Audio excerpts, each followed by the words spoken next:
오늘장 업앤다운입니다. 오늘까지 지금 4일째 반등인데요. 네. 근데 어제까지 3일 반등이랑 오늘은 양상이 살짝 좀 틀리죠. 네, 그런 것 같아요. 그전에는 차화정, 그야말로 차화정이 주도한 장세였는데 아마도 오늘 가장 특징적인 업종이 뭐 금융업종일 것 같고요. 네, 외국인들이 오늘 많이 담고 있죠. 외국인도 많이 사고 또 글로벌 금융주들이 동시에 일제히 반등을 했기 네. 때문에 그 영향도 좀 있을 것 같고요. 그리고 뭐 그 오늘 내수주라든지 건설주, 뭐 또 엔터테인먼트, 코스닥 쪽에서는 이런 쪽에 좀 그 반등을 시도를 하고 있는 것 같은데요. 먼저 그 이미지 앵커께서 업종별 종목별 특징을 좀 정리를 해주세요. 네. 자, 코스피 지수 현재 상승폭이 1%대까지 늘려 있습니다. 현재 1849선에서 움직이면서 1850선 타진을 하고 있는데요. 업종별로는 어떤 종목들이 오르고 있는지 좀 확인을 해보도록 하겠습니다. 자, 오늘 음식료와 섬유, 의복, 종이목재주가 가장 많이 오르고 있습니다. 어제장에서는 내수주에 대한 걱정들이 좀 나오기도 했는데 오늘은 또 양상이 좀 달라지고 있어요. 음식료와 섬유, 의복 같은 내수주들 오늘장에서 선방을 하고 있고요. 반면에 화학과 기계, 전기가스업을 중심으로는 차익 실현 매물들이 좀 출회가 되고 있습니다. 코스닥 쪽에서는 출판, 매체, 복제, 비금속주를 중심으로 강세가 포착이 되고 있습니다. 외국인 오늘 어떤 종목 가장 많이 사는지 좀 보시죠. LG 디스플레이와 웅진 케미칼, STX 조선해양을 가장 많이 담고 있습니다. 반면에 외환은행과 KTNG, 동국제강을 중심으로는 매물이 좀 나오고 있는 모습이고요. 기관 쪽에서는 우리금융, BS금융지주에 대한 매수세가 많이 나오고 있습니다. 오늘 금융주들 많이 오르는데 기관, 외국인과 마찬가지로 금융주들을 좀 담고 있는 모습입니다. 코스닥 쪽에서는 외국인 엠텍비전과 SFA, 크루셜텍을 많이 사고 있고요. 3S, 원익 IPS, 아인스 M&M에 대해서는 순매도를 펼치고 있습니다. 기관은 우림기계, 이녹스, 파트론을 가장 많이 사고 있는 모습입니다. 자, 지금까지 시장 흐름을 좀 정리를 해봤는데요. 이쯤에서 전문가 연결해서 오늘장에 대한 흐름들 좀 파악을 해보도록 하겠습니다. 한빛투자연구소의 박상희 소장님입니다. 소장님 안녕하세요. 안녕하세요. 네, 안녕하십니까. 박상희 소장입니다. 네, 제가 이 코너 시작할 때 어제까지의 반등과 오늘의 반등은 상당히 좀 틀리다고 좀 말씀을 드렸었는데 뭐 소장님께서는 뭐 오늘 전형적인 순환매를 보시는지요? 네, 지금 현재는 일단 순환매 성격으로 좀 봐야 될 것 같습니다. 네. 지금 종목들의 주가 흐름을 보시게 되면 그동안 이제 낙폭이 상당히 컸던 소위 그 경기 관련 대형 우량주들, 오늘 이제 자동차 쪽은 좀 괜찮은 편이지만은 자동차를 포함해서 화학, 정유, 조선, 기계 등 이런 업종이 오늘 장중에 시초가 이후 강세 보이다가 이 기관 투자가들의 차익 매물이 흘러나오면서 상승폭이 상당히 둔화됐을 거예요. 그런 다음에 지금은 또 종목별로 약간 좀 엇갈리는 현상을 보이고 있지만 전체적으로는 이런 경기 관련 낙폭 과대주들이 최근 한 일주일 가까이 그 단기 급반등에 따른 저항을 받고 있다, 이렇게 정리할 수 있겠고요. 그리고 반면에 그동안 못 올랐던 업종, 물론 이제 미국 쪽에서 뭐 뱅크 오브 아메리카의 그 자금 사정이 좋아졌다. 그리고 유럽 쪽에서 이제 그리스의 그 은행 쪽에서 뭐 합병이 있다. 그래서 유럽 은행들의 M&A 소식 이런 것들이 이제 주가에 긍정적으로 작용하면서 은행주도 오르고 있지만 전체적으로 봤을 때는 은행주가 그동안 상대적으로 못 올랐었던 업종인 거예요. 또 그와 함께 뭐 보험이라든지 건설, 또 일부 IT, 뭐 오늘 같은 경우는 삼성전자라든지 LG전자 같은 IT 대장주들도 상당히 선전하고 있는데요. 이런 쪽도 역시 재료는 있지만 아직까지는 순환매적인 성격에서 기존에 그 강하게 치고 올라왔던 지수 상승을 견인했던 경기 관련주가 좀 주춤하는 동안에 이제 나타나는 현상이라 볼 수 있겠고요. 또 그 반면에 내수 관련주들도 불과 어제 지난주 후반까지만 하더라도 상당히 좋지 않은 모습 보이다가 오늘 지금 반등하고 있는 것도 역시 마찬가지로 순환매 성격이 좀 있다, 이렇게 볼 수 있습니다. 그래서 아직까지는 시장 내부적으로 완전한 주도주가 나타나는 것이 아니고 낙폭 과대라든지 아니면 저평가 메리트 이런 것에 바탕을 두고 시장의 매기가 좀 순환하면서 또 기관이나 외국인들 아니면 심지어 이제 개인 큰 손들까지 빠르게 수익률 게임에 나서고 있는 그런 현상이 지금 현재 오늘 시장의 특징이 아닌가, 이렇게 볼 수가 있겠습니다.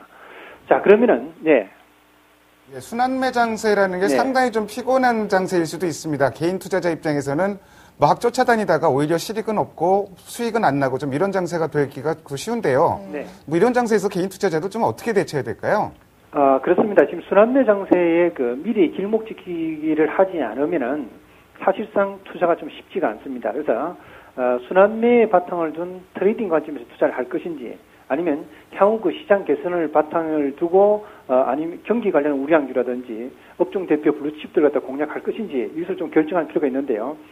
지금 주식시장의 성격은 아직까지는 조정을 벗어난 장이라고 보기가 좀 어렵기 때문에 단기 충격에 의한 조정 장세 속에서의 상승과 하락이 되풀이되고 있는 장세입니다. 그렇기 때문에 지금 상태에서는 일정한 단기 매매는 좀 트레이딩이 좀 필요한 상태라고 볼 수 있겠고요. 다만 트레이딩을 어떻게 할 것이냐 하는 것이 문제죠.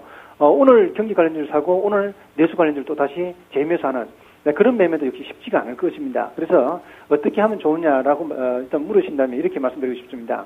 단기든 중장기 관점이든 간에 지금 현재 주가가 절대적 저평가 수준에 들어와 있는 낙폭과대 경기 관련 우량주들 상당히 많거든요. 그래서 이런 주식을 중심으로 해서 업종별로 지금 오르는 쪽만 계속 보게 되고 그쪽의 주식들만 따라다니려고 하면 안 되고요.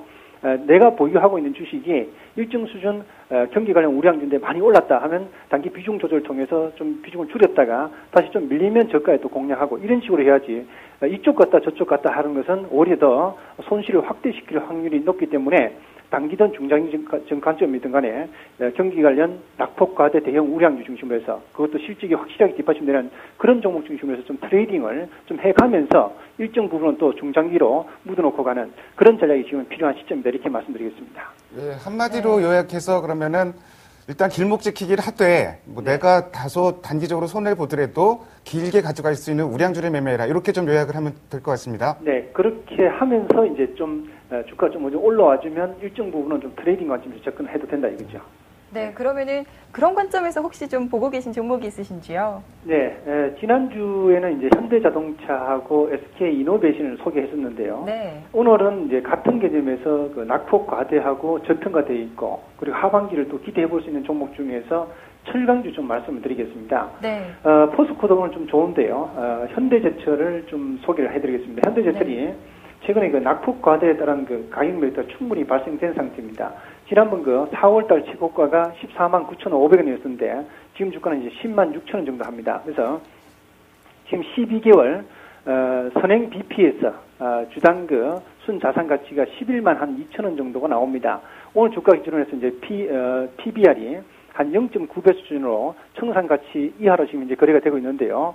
올 하반기, 특히 3분기와 4분기에는 성수기 진입에 따라서 주력 제품의 가격 반등이 기대가 되고 있는 상황이고요. 특히 이제 3분기와 4분기의 실적이 지난 그 상반기 수준의 영업이익과 순이익을 좀 기록할 가능성이 상당히 높은 걸로 그렇게 분석이 되고 있습니다. 그래서 올해 연간 그 예상 순이익이 한 1조 2천억 정도로 주당 순이익이 한 14,000원 정도, 지금 현재 PER은 펀은 한 7.4배 정도로 저평화된 수준입니다. 그래서 단기적으로 좀 약간 저항이 나올 때 지금 제가 분석할 때마다도 보합권이었었는데요. 지금 주가는 또 한 2, 3천 원 오르고 있습니다. 그래서 오늘 지금 현재 가격적으로 추격 매수는 조금 부담스러워 보이고요. 내일쯤 한번 저항이 나오면 가격적으로 한 10만 원에서 한 10만 5천 원 사이에 저가에 좀 공략하라고 말씀드리고 싶고요. 차트 보면서 잠깐 그 가격적인 전략을 제시한다면 단기 관점에서 손절 가격은 한 10만 원 정도, 목표 가격은 한 11만 한 5천 원에서 12만 원, 그 정도까지는 단기적으로는 좀 무난하지 않나 이렇게 생각됩니다. 그래서 지금은 무리하게 추격하지 말고요. 좀 저항 나올 때 내일 정도는 아마 10만 원대 초반에서 다시 한 번 더 저가 매수할 수 있는 기회가 있을 것으로 그렇게 판단되기 때문에 관심 가지고 한번 대응해봤으면 좋겠습니다. 네, 아까 말씀하신 대로 길목 지키기를 하면서 낙폭과대주를 중심으로 접근을 하되 우량주를 중심으로 접근해서 좀 다소간 트레이딩이 안 되더라도 좀 오래 버틸 수 있는 종목, 이런 종목을 택해 주신 것 같습니다. 네, 그렇습니다. 네, 알겠습니다. 자, 철강주 오늘 장에서 흐름이 좋은 모습이잖아요. 네. 내일 장에서 한번 저항이 나온다면 현대제철 매수해 보시는 것도 좋을 것 같습니다. 오늘 이 시간 한빛투자연구소의 박상희 소장과 함께했습니다. 감사합니다. 감사합니다. 네, 고맙습니다.